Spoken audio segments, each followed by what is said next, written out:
Já ouvi falar muito dessa igreja, e se vocês não sabem, vocês já fizeram parte de um momento muito importante no meu ministério. Eu sou pastor já há 8 anos, né? Já indo para o 9º ano de ministério. 9 anos, né? E quando eu fui pastor na Bahia, eu tinha 3 igrejas lá, e uma das minhas igrejas é uma igreja muito carente. E nós fizemos uma parceria com a igreja de vocês, e vocês doaram diversos materiais e brinquedos para as crianças lá na minha igreja, na igreja de Arapi. Então, eu não tive a oportunidade de agradecer pessoalmente, demorou um tempinho, mas eu queria agradecer a vocês pelo carinho, pela atenção. Nossas crianças lá ficaram muito felizes por receberem os presentes que vocês enviaram. Foi muito importante, foi muito especial ver a alegria das nossas crianças lá. Muito obrigado por isso, tá bom? Foi um privilégio. Como vocês já ouviram, eu sou mineiro, lá de... Quem era mineiro mesmo? Levanta a mão. Você é de onde? Conselheiro Pena. Conselheiro Pena. Sim, muito bem. Sou mineiro. Quem é de Rondônia? Levanta a mão. Ah, muito bem. É um privilégio estar aqui, é um prazer. Mesmo, eu entendo um pouquinho o que vocês passam, porque quando eu tinha 14 anos, meu pai veio para cá, para os Estados Unidos, e passou alguns anos aqui.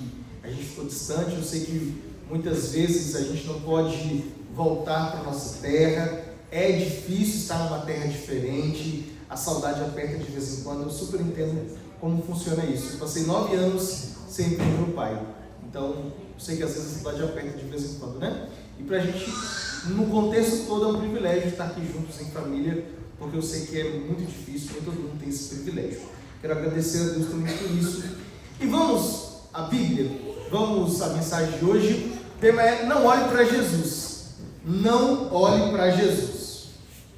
O que será que a gente vai estudar hoje, tá bom? Cris, pode colocar aí? Enquanto ele vai colocando, eu já queria convidar você a abrir sua Bíblia no livro de Marcos. Estamos estudando o livro de Marcos esse trimestre, na lição da Escola Sabatina. Mas eu queria convidar você aí, livro de Marcos, capítulo 15. O tema é: não olhe para Jesus. Marcos capítulo 15. Já pode ir para o versículo 6. Deixa aí aberto, já nós vamos ler a Bíblia. Enquanto você vai terminando de procurar, aqueles que ainda não encontraram, eu queria fazer mais uma oração. Posso pedir a Deus que nos ilumine agora? Oremos. Obrigado, Senhor, por estarmos aqui. E nesse momento, Pai, quero pedir ao Senhor que nos ajude a entender qual é a Tua vontade para as nossas vidas ao estudarmos a Tua Palavra. Hoje iremos estudar o capítulo 15 do livro de Marcos e pedimos agora, Senhor, sabedoria, discernimento para entender essa mensagem. E que o Senhor possa iluminar a nossa mente de tal forma que essa mensagem fique gravada em nosso coração, marcada em nossas vidas, e que as decisões que tomarmos hoje sejam para toda a vida. É o que oramos por Jesus. Amém. Amém. Cris, passa aí, por favor. A gente vai começar a ler a história de um homem que encontrou-se com Jesus. Você sabe quantas bilhões de pessoas existem no mundo hoje? 8. Estamos um pouquinho mais de 8 bilhões de pessoas. Agora, das 8 bilhões de pessoas, a gente não vai conhecer a maioria delas. Óbvio, né? Não dá para conhecer todas as pessoas do mundo. A gente conhece, a depender aí, algumas pessoas ao longo da vida, mas sabe quantas pessoas nós seremos próximos, amigos na vida? Existe um psicólogo, o nome dele é Dunbar. Dunbar, ele é um cara que estuda amizades. E ele foi estudar sobre amizade, e ele começou a estudar assim: cara, quantas pessoas a gente encontra na vida, e dessas pessoas, quantas de fato se tornam pessoas próximas da gente? E ele fez um estudo, e ele disse o seguinte, que das 8 bilhões de pessoas, nós só seremos próximos ao longo da vida de 150 pessoas. Se você parar para pensar e listar pessoas que são próximas de fato de você, dificilmente você vai chegar a um número maior que 150 pessoas próximas. Quando você chegar em casa, depois faz esse exercício. Coloca lá, pessoas que hoje próximas.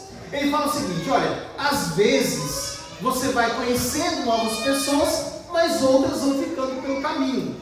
De forma que ao longo da vida, em qualquer fase da vida, a maior quantidade de pessoas próximas que a gente vai ter é 150 pessoas.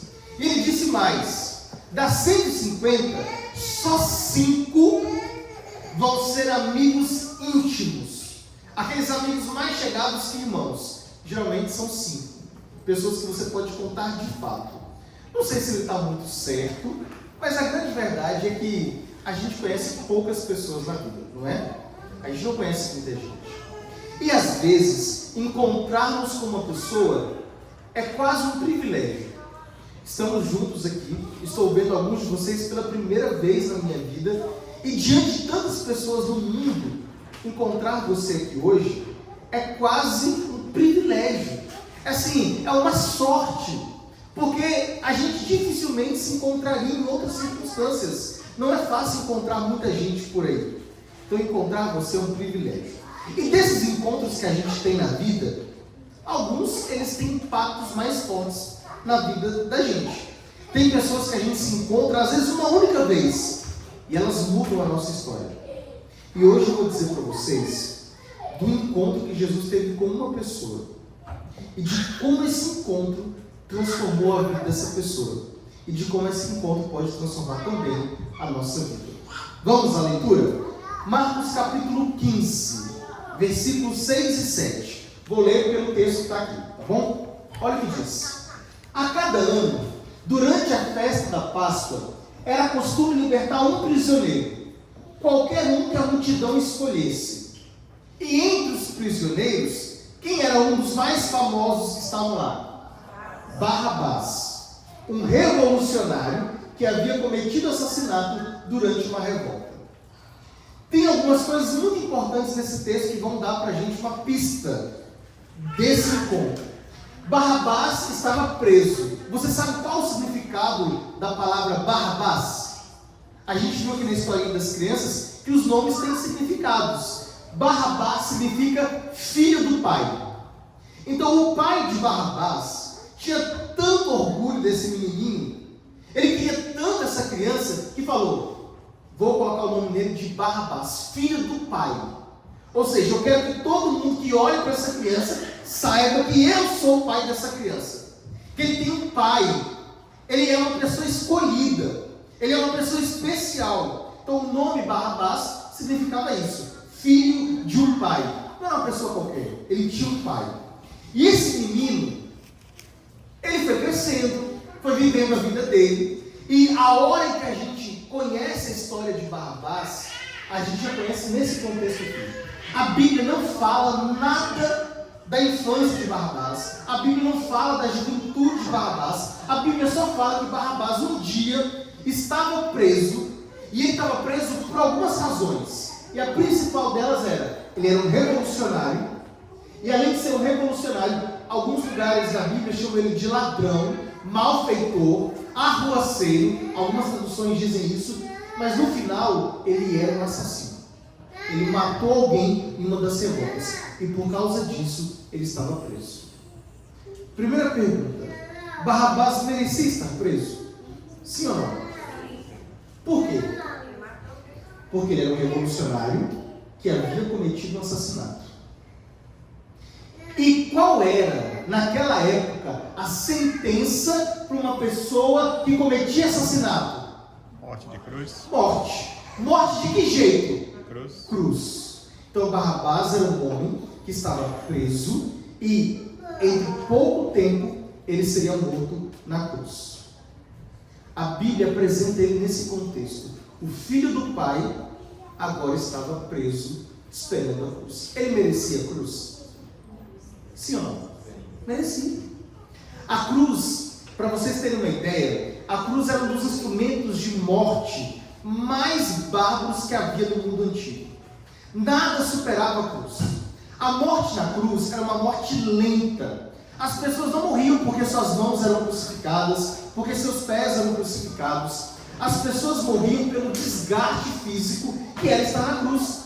Geralmente um crucificado podia passar até 7 dias preso na cruz. A hipotermia, ao longo da noite, o frio ou o calor excessivo ao longo do dia fazia as temperaturas do corpo oscilarem. Era um pavor morrer na cruz. De dia, um calor, insolação. À noite, hipotermia, um frio danado.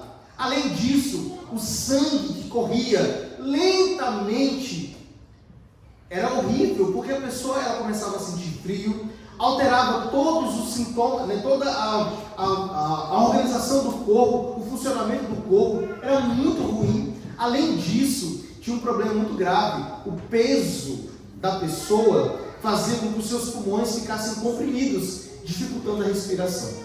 Então a pessoa ia morrendo lentamente na cruz. Agora tinha um detalhe muito importante: as pessoas que morriam na cruz, elas tinham grandes crises de ansiedade antes da cruz, exatamente por saber que elas iriam morrer numa cruz. Então a história começa dizendo que Barrabás estava preso. E quando Barrabás foi preso, porque ele havia matado alguém, ele sabia qual seria a sua sentença. Era quase impossível Barrabás não ser condenado à morte. Então quando Barrabás foi preso, ele teve tempo suficiente para pensar na cruz e como seria a sua morte. Eu fico imaginando Barrabás, sabe aqueles filmes que você vê a pessoa prisioneiro contando os palitinhos na parede para saber quanto tempo está passando ali? Barrabás ele sabia que um dia, mais cedo ou mais tarde, não iria demorar, ele iria escrever o último palitinho na parede. Seu dia ia chegar, sua hora ia chegar, seu momento ia chegar, ele sabia que seria o último dia. E Barrabás estava ali, preso, esperando a morte chegar, esperando a condenação. Mas a história diz que naquele dia, num dia muito específico, a história de Barrabás ia mudar. Porque ele ia encontrar-se com alguém muito importante. Cris, passa por favor. Versículo 8 diz o seguinte: a multidão foi a Pilatos e pediu que Pilatos libertasse um prisioneiro. Como era costume na Páscoa, o governador, para dar um ato de misericórdia, na Páscoa, a festa mais importante para os judeus, eles liberavam o preso. Às vezes alguém que havia sido preso injustamente, alguém que não merecia, alguém que tinha sido pego e de alguma forma injustamente estava preso, era a oportunidade para as pessoas serem libertas. E as pessoas foram até Pilatos falando assim: olha, Pilatos, não é seu costume libertar alguém? Então, usa esse costume e liberta um dos nossos prisioneiros. Aí a pergunta é, Pilatos então falou assim: então ok, vou libertar alguém. Vocês querem que eu solte o rei dos judeus? Se tem alguém que merece a libertação, esse alguém é Jesus. Agora, Pilatos havia entendido que Jesus estava preso por inveja, que ele não merecia morte. Mas, para surpresa de Pilatos, ao invés de pedirem a cabeça de Jesus e libertarem Jesus, eles pediram a cabeça de quem? De Barrabás. Passa para mim, por favor, o próximo texto. Marcos capítulo 15, versículo 11 diz o seguinte: nesse momento, os principais sacerdotes instigaram a multidão a pedir a libertação de Barrabás em vez de Jesus.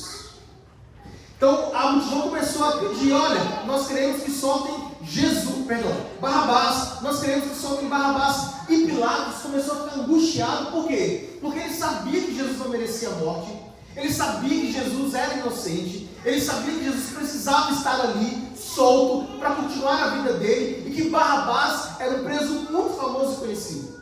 Mas a multidão começou a pedir Barrabás, e aí começa a história. Comece a viajar comigo, para vocês imaginarem o que está acontecendo aqui. Barrabás não está sabendo nada disso aqui. Barrabás não sabe o que está acontecendo lá no petróleo, que era onde ficava Pilatos. Daqui a pouco, Barrabás, que estava lá na prisão, ouve os passos. E ele começa a ouvir os passos vêm em direção da sua cela. E daqui a pouco, ele olha para a porta da sua cela e ele vê um soldado ali. E na cabeça de Barrabás, o que passou na cabeça dele? Chegou. É hoje. Não tem jeito. E aí o soldado fala: Barrabás, vem comigo. O governador te chama. Eu imagino que deve ter passado todas as possibilidades na cabeça de Barrabás, menos uma, que naquele dia ele sairia liberto dali. Por que Barrabás não imaginou isso? Porque ele não Barrabás, de fato, havia cometido um crime severo, matou uma outra pessoa, teria consequências gravíssimas. Ele nunca imaginaria que, naquele dia, ele estaria liberto. Ele chegou como condenado e ele merecia a sentença de morte. E aí Barrabás vai caminhando junto com o soldado, pensando: poxa, chegou meu dia. Eu queria tanto viver, não foi para isso que eu vivi a minha vida, não foi para esse fim que eu trabalhei tanto. Eu queria um mundo diferente, eu era revolucionário, eu queria fazer as coisas de formas diferentes, mas eu não queria chegar assim. Isso me faz pensar nas nossas decisões de cada dia. Tem alguém aqui que sonha ser infeliz? Tem alguém que sonha em morrer? Tem alguém que sonha aqui em ser preso, condenado? É isso o nosso sonho? Não. Geralmente nós sonhamos com felicidade, nós sonhamos com uma vida melhor, nós sonhamos com coisas boas, às vezes até escolhemos caminhos errados para nos levar para a felicidade. Mas ninguém está sonhando ser uma pessoa infeliz, triste. Barrabás não sonhava com a morte, não sonhava com a morte de cruz, mas de alguma maneira as decisões que ele tomou ao longo da vida o levaram para lá. Às vezes a gente não consegue imaginar que pequenas atitudes que a gente tem no final, podem nos levar para lugares muito ruins. Quantas vezes coisas muito pequenininhas que a gente faz ao longo da vida nos levam para lugares muito difíceis. Barrabás não começou a vida dele como um criminoso, como um assassino. Barrabás lentamente foi escolhendo coisas que no final levaram ele a uma vida muito ruim. Como eu e você às vezes fazemos, vamos escolhendo coisas ruins, pequenas decisões que vão nos levando para caminhos muito complicados. E quando Barrabás chega diante de Pilatos, na cabeça dele está assim: eu mereço morrer, eu sei que eu não vou ser liberto daqui, mas ele começa a entender que está acontecendo algo diferente naquele dia. Quando Barrabás olha para a cena, do outro lado tem um outro criminoso, porque ele está machucado, ele está ferido, seu corpo está todo dilacerado, ele acabou de levar açoites. Mas quando ele olha para aquele homem, ele não consegue enxergar naquele homem a figura, como ele estava acostumado com seus colegas, pessoas ruins, bárbaras, com uma imagem muito grotesca. Do outro lado tem um homem machucado, mas ele parece ser de uma nobreza que ele nunca viu na vida. Um homem diferente. A mesma coisa que Pilatos viu em Jesus, provavelmente Barrabás também viu naquele homem. E quando Barrabás olha para aquele homem, diante do pretório, olhando para a multidão, ele tem uma ideia. Eu acho que eu sei o que está acontecendo aqui. É Páscoa, é costume libertar alguém. Então provavelmente Pilatos vai me colocar aqui diante do outro prisioneiro e vai perguntar quem a multidão quer que seja libertado hoje. E eu imagino Barrabás olhando para Jesus pensando assim: olha, se fosse uma outra pessoa, eu até tinha chance.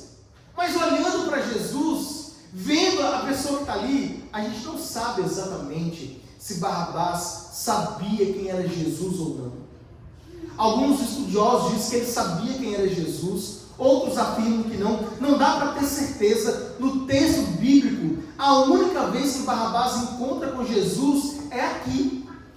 Não dá para saber se Jesus já era tão popular para Barrabás como era para outras pessoas, mas não importa isso. O importa é que, se ele nunca havia visto Jesus, só de primeira, ele já deve ter pensado assim: se fosse alguém diferente, eu poderia ter uma chance. Mas contra aquele ali, contra Jesus, o homem que eu estou vendo, é impossível as pessoas me libertarem aqui. A história começa com dois homens. Barrabás condenado, merecendo a punição, certo que vai morrer. Mas naquele dia, Jesus, ele tem um objetivo em sua mente: encontrar-se com o máximo de pessoas possíveis e transformar a vida delas. Porque é isso que Jesus faz de melhor: transformar a vida de quem ele encontra pelo caminho. E Barrabás precisava de uma transformação, Barrabás precisava de algo na vida dele. E aí Jesus, ele se encontra com Barrabás. Ele não fala nada. Não existe uma única vírgula no texto da Bíblia do que Jesus falou para Barrabás. Provavelmente de Jesus ficou mudo em tudo que estava acontecendo ali. Mas Jesus não precisa falar para mudar a vida das pessoas, não é? Ele tem poder para fazer coisas incríveis. E só com a presença dele, ele fez algo muito incrível na vida de Barrabás.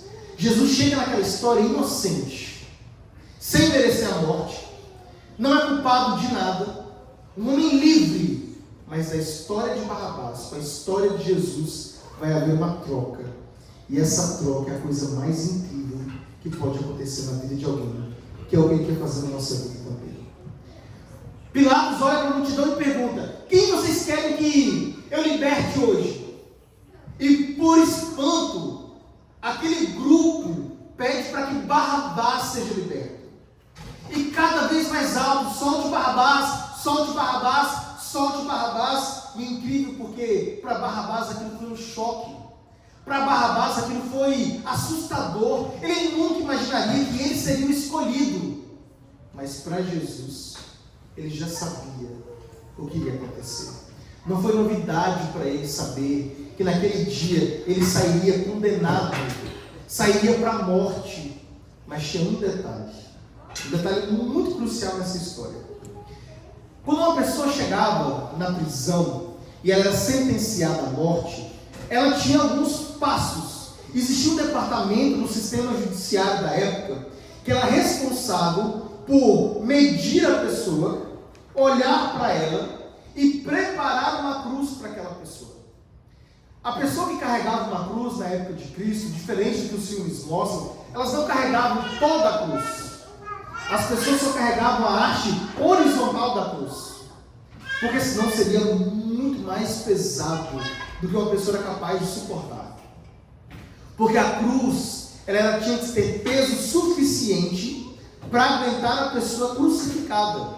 Então, quando a pessoa era sentenciada, era colocada sobre suas costas aquela vara horizontal. E quando chegava lá no lugar que ela seria crucificada, ela era colocada então junto na haste horizontal, formava a cruz, era levantada e a pessoa ficava crucificada.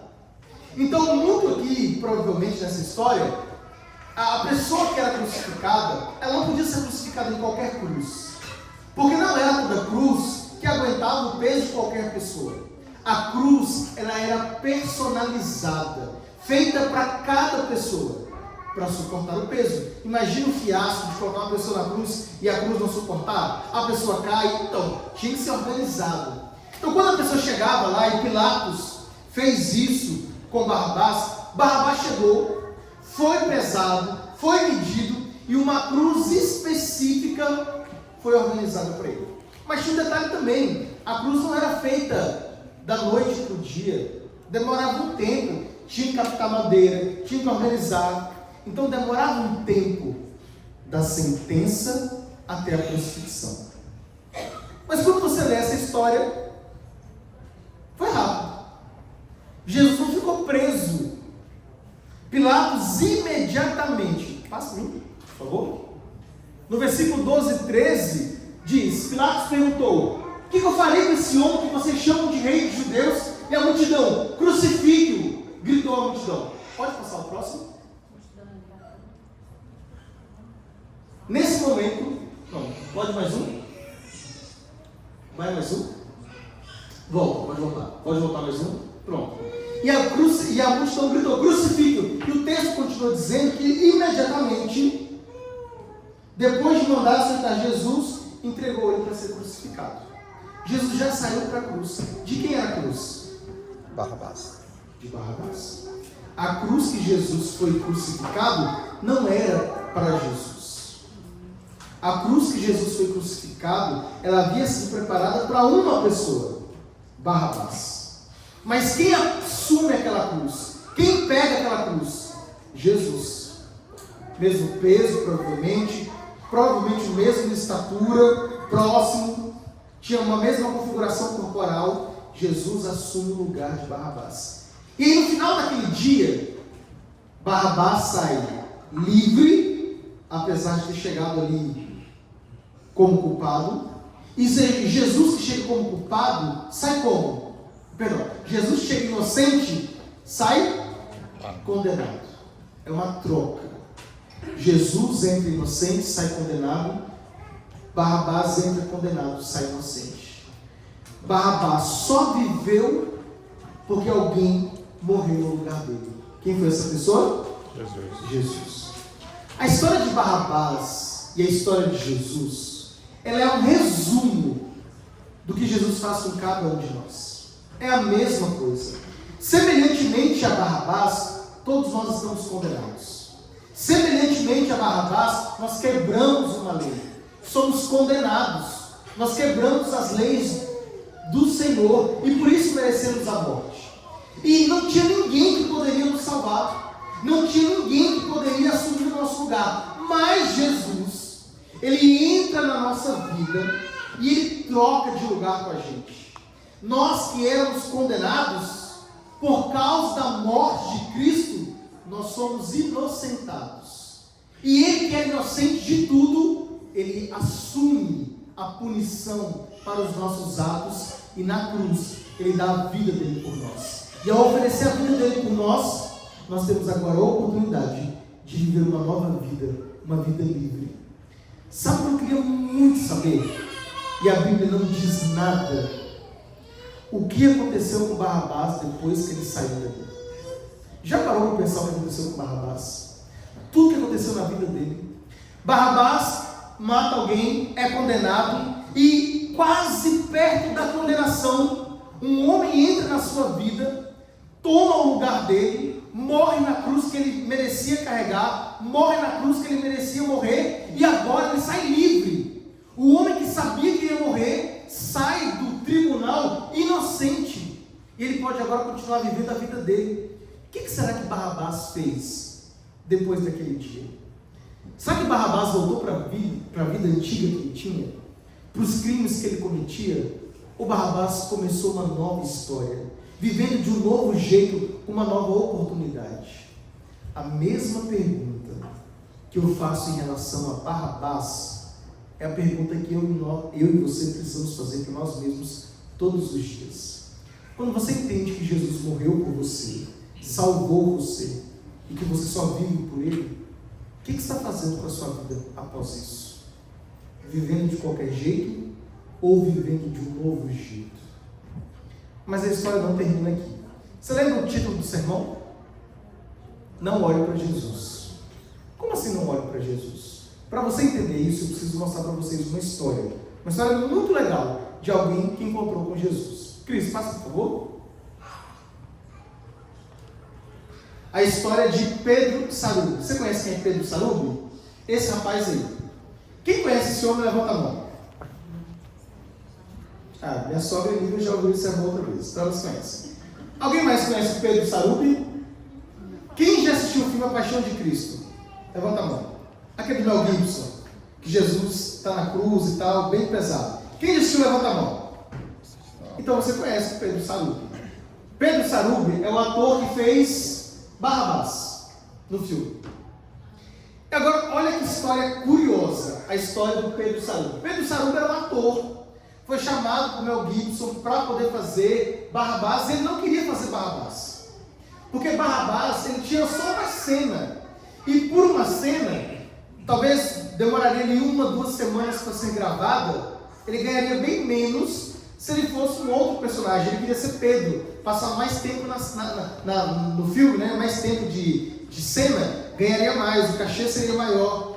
E aí ele conversou com o Mel Gibson, e o Mel Gibson até pagou mais para ele do que merecia, para ele poder interpretar Barrabás, porque o Mel Gibson, ele não podia ser outro personagem a não ser Barrabás.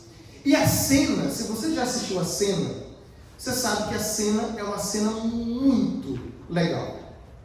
Para mim, uma das cenas mais bonitas da história, porque Barrabás aparece aí onde está Jesus, ele é liberto, e quando ele está sendo liberto, ele olha para Jesus.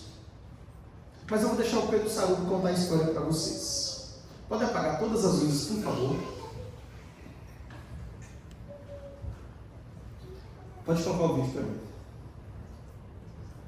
O Pedro Sarubi gravou um vídeo contando a história dele, de como foi fazer esse filme. E essa cena especificamente, como ela aconteceu. Eu queria contar para vocês, mostrar para vocês como ela é interessante. Uma cena para mim que tinha tudo para ser bem ensaiada, organizada, foi uma cena improvisada. E olha o que esse improviso fez na vida do Pedro Saad.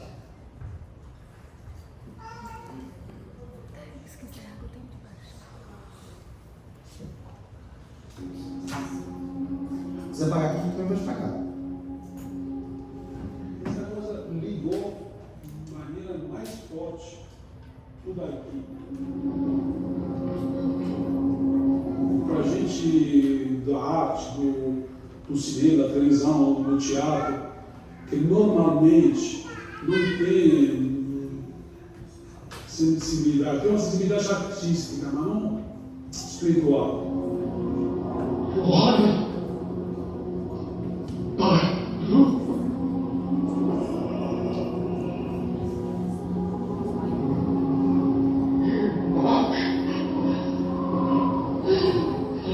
Pelo piccolo pedaço do filme de Barrabás, precisou de 3 semanas para gravar. Todo o filme precisava mais ou menos de 10 meses para gravar.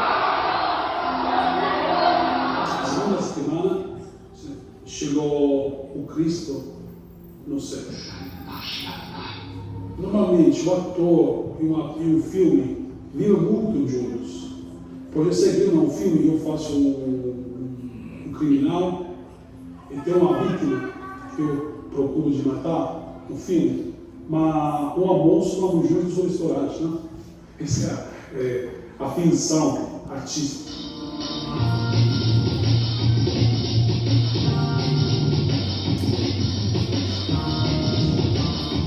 Isso não me fez encontrar o Jesus, eu não encontrei o Cristo, outros atores não encontraram o Cristo, porque ele queria que cada papel, cada personagem encontrava o Cristo, aliás, na verdade do encontro da história.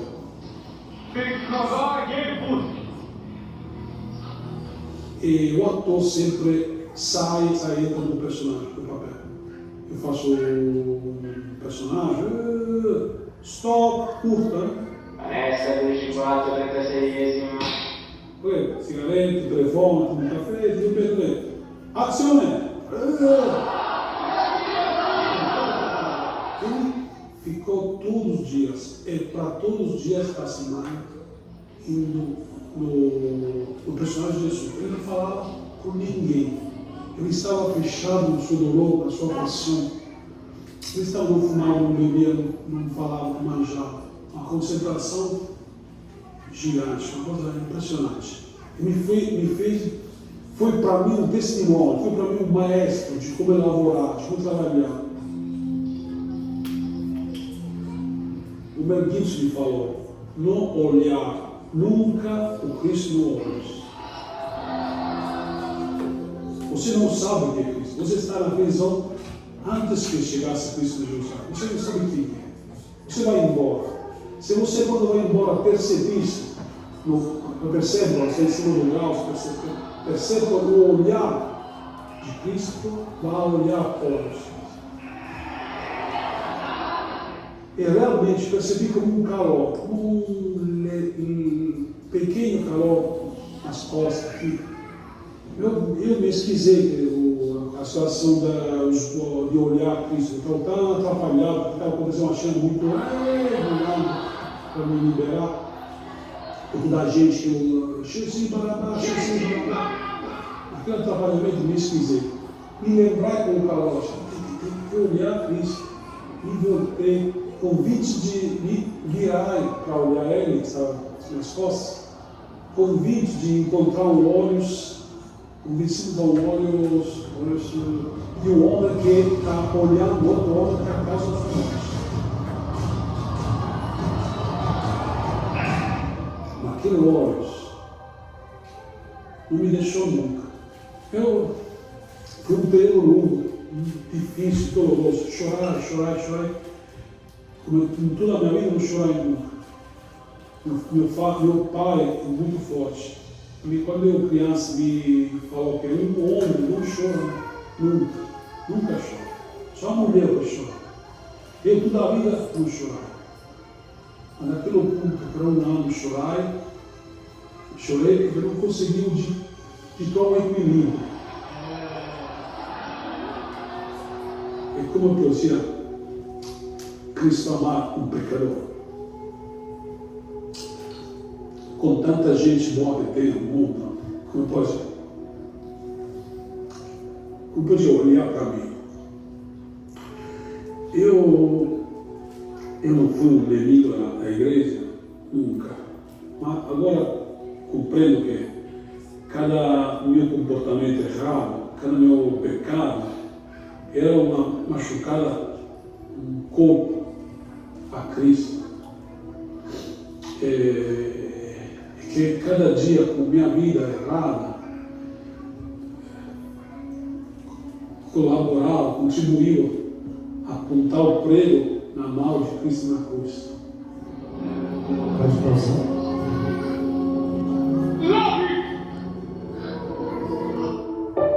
O pedido era: não olhe para Jesus, não olhe para o personagem, mas o calor da emoção da cena, ele olhou. E quando ele olhou, mesmo sendo um personagem, ele encontrou os olhos de amor. E o Pedro Salub se converteu. E ele aceitou a Cristo depois que ele participou desse filme. Se um personagem feito pelo Jim Carrey foi capaz de impactar a vida daquele Pedro, imagina o que acontece na nossa vida se nós olharmos para Jesus de fato. Os nossos pecados é que levaram Jesus à cruz. Mas mesmo assim, ele continua olhando para a gente.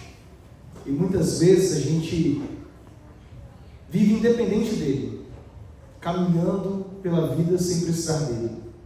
Jesus sempre vai olhar para nós. E nós é que precisamos olhar para ele. E o olhar dele sempre é um olhar de amor.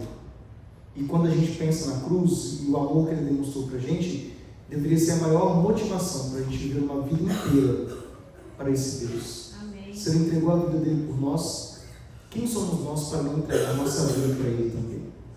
Por isso vai cantar uma música que a gente possa pedir para Deus olhar para a gente e transformar a nossa vida também. E no final nós vamos orar juntos.